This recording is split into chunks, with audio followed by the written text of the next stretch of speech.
Ah, poop. This is the part where you run away. Yeah. Good morning, everybody. Spencer, you said you would see everybody on Monday, I thought. Or I could just be completely spacing out, which is the first thing I would like to bring up. Jeff, Katie, guys, get some sleep. It's important. And Spencer, you too, because you all are off doing important college-y stuff, and I'm not.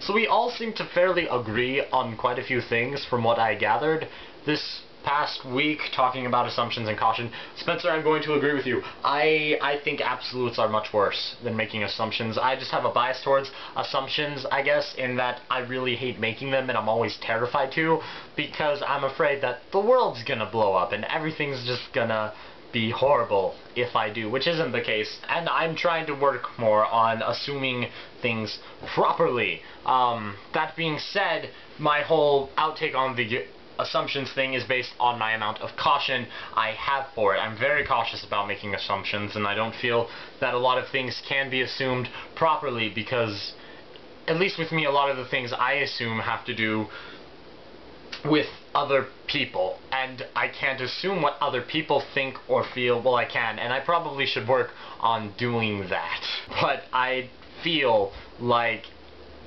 I'm not allowed to make that kind of assumption for them. I feel like it's more important for me to get their side of the story than me just assuming what they think or feel. So that's cool. Which leads me to this other idea that I got from going back and listening to everybody's videos again. In life, I think there is a definite gray area in many things. Personally, I have a very hard time finding that gray area.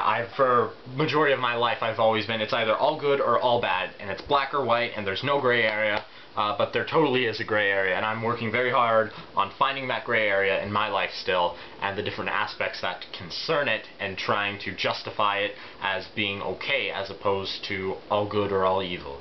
And I'm doing very well with that. You should all know I've made much progress. But really, the gray area in life is something that, it's exactly what it sounds, it's right between good and bad, because there are definitely situations in life where things are not all good, and they are not all bad, and they just kind of whoosh. And when you mix white with black, you get gray. It's color, people, which is art. I'm very uncomfortable with giving out my address to people, even though I know they're not going to just come up and knock on my door and kill me and stuff. Addresses are fairly common to find. I'm pretty sure everybody has seen the phone book. I think that we are more comfortable in communities than we are with strangers. That seems very logical to me, that we are going to be more comfortable with the people who we spend our time with and talk to a lot, as opposed to some person you just meet on the street.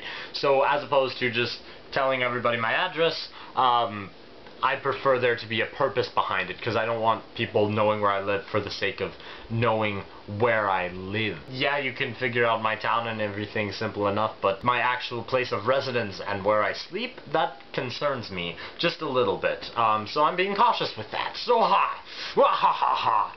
Gray area! And that's what I have to say about that.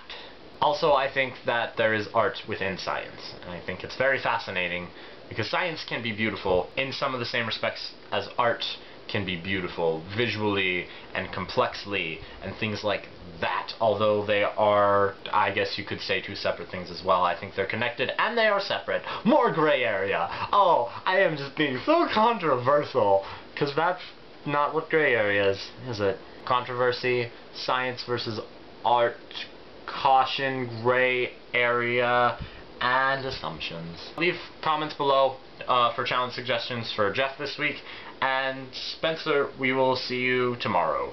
Goodbye.